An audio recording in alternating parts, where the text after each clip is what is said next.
നമസ്കാരം കൂട്ടുകാരെ, ഞാൻ ലിൻഡോ കീറ്റിക്കൽ. ഇന്ന് ഞാൻ ഈ വീഡിയോയിൽ പറയാൻ പോകുന്നത് നമ്മളുടെ മുസ്തഫയ്ക്കും മുസ്തഫയുടെ ആടുമായിട്ടുള്ള സ്നേഹത്തെ പറ്റിയിട്ടാണ്.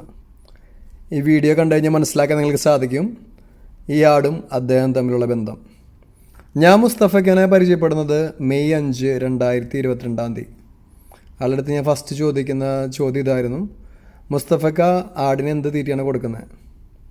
അന്ന് ആളെനിക്ക് റെക്കോർഡ് ചെയ്ത് വിട്ട വോയിസ് എൻ്റെ ഇപ്പോഴും ഉണ്ട്. ആൾ പറഞ്ഞത് ഗോതമ്പ് വേവിച്ച് 2 നേരം കൊടുക്കും, പുല്ല്, പ്ലാവില, അത് മാത്രമാണ് ആൾ കൊടുക്കുന്നത്.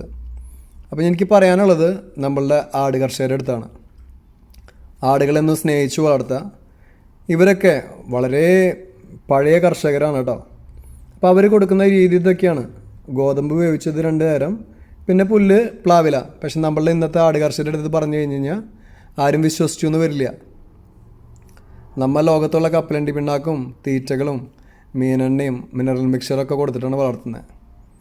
അപ്പോൾ പണ്ടത്തെ കർഷകർ അവർക്ക് എങ്ങനെയാണ് ആടിനെ വളർത്തേണ്ടതെന്ന് അറിയാം, അതിൻ്റെ തീറ്റ രീതികളൊക്കെ അറിയാം. പക്ഷെ നമുക്കത് പ്രാവർത്തികമാക്കി പോകാൻ നമ്മൾ പഠിക്കാനൊക്കെ കുറേ സമയമെടുക്കും. പക്ഷെ അതിനൊക്കെ അത്രയും കഷ്ടപ്പാട് കഴിച്ച് അവർ പഠിച്ചതിനൊക്കെ ശേഷമാണ് അവർ ആ രീതിയിലേക്കൊക്കെ എത്തിയേക്കണം. ഈ വീഡിയോ ഇന്നത്തെ വീഡിയോ അല്ല കേട്ടോ. 2023 സെപ്റ്റംബർ 24 മുസ്തഫയ്ക്ക് ഈ വീഡിയോ വിട്ടേക്കണേ.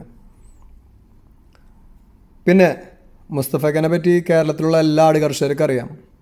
ഈ വീഡിയോ ഒരിക്കലും ഡിലീറ്റ് ചെയ്ത് പോരുമെന്ന് വെച്ചിട്ടാണ് ഞാൻ ഈ യൂട്യൂബിൽ ഇത് ആഡ് ചെയ്യുന്നത്. മുസ്തഫയ്ക്കനെ അറിയാത്തൊരു ആട് കർഷകരായിട്ട് വളരെ കുറവുള്ളൂ. ഇപ്പോൾ എന്തൊരു സംശയം ഉണ്ടെങ്കിലും മുസ്തഫക്കാരെ എടുത്ത് ചോദിച്ചു കഴിഞ്ഞ് കഴിഞ്ഞാൽ അത് പറഞ്ഞു തരും. ഏത് ആടിനെ വാങ്ങണേലും മുന്നേ ഞാൻ ആൾക്ക് അയച്ചു കൊടുക്കും. എന്നിട്ട് ചോദിക്കും ഈ ആടിനെ വാങ്ങണോ വേണ്ടേ. അപ്പം ഞാനതാണ് പറയണത്, നിങ്ങൾക്ക് എന്നും നല്ല ആട് കർഷകരായിട്ട് ബന്ധം വേണം. അവർ സ്നേഹിച്ച് വളർത്തി കൊണ്ട് നടക്കുന്ന രീതി നിങ്ങളും പ്രാവർത്തികമാക്കാൻ നോക്കണം. പിന്നെ അവരുടെ അടുത്ത് സംശയങ്ങളൊക്കെ ചോദിക്കുക. അവരുടെ എക്സ്പീരിയൻസിൽ നിന്ന് നമുക്ക് കുറേയൊക്കെ പഠിക്കാൻ പറ്റും. പിന്നെ ഇതിൽ സ്നേഹം കാണുമ്പോൾ നിങ്ങൾക്ക് മനസ്സിലാക്കാം ഏതൊരു ജീവിനെയും, പ്രത്യേകിച്ച് ആടിനെ സ്നേഹിച്ച് കഴിഞ്ഞ് കഴിഞ്ഞാൽ അതൊരിക്കലും മറക്കില്ല അതിൻ്റെ ഓണറെ. അതെപ്പോഴും മനസ്സിലാക്കുക. അപ്പോൾ സ്നേഹിച്ച ആടുകളെ വളർത്തുക. എന്ത് സംശയം ഉണ്ടെങ്കിലും നല്ല ആട് കർഷകരുടെ അടുത്ത് ചോദിക്കുക. അവർ നല്ല ആട് കർഷകരെന്നും അവരുടെ അനുഭവങ്ങളും അവരുടെ അറിവുകളും നമുക്ക് പറഞ്ഞു തരും. അത് നിങ്ങൾ മനസ്സിലാക്കുക. അതുകൊണ്ടാണ് ഞാൻ എന്നും യൂട്യൂബിൽ വീഡിയോസ് ഇടുമ്പോൾ എന്ത് ആടിനെ വാങ്ങണതിന് മുന്നും നിങ്ങൾ ആട് കർഷകരുടെ അടുത്ത് ചോദിക്കണം, വാങ്ങണം, അവരെ കൊണ്ടുപോകണം എന്നൊക്കെ പറയുന്നത്. അപ്പോൾ ഈ വീഡിയോ കണ്ടപ്പോൾ എനിക്ക് അദ്ദേഹത്തെ ഓർമ്മ വന്നു.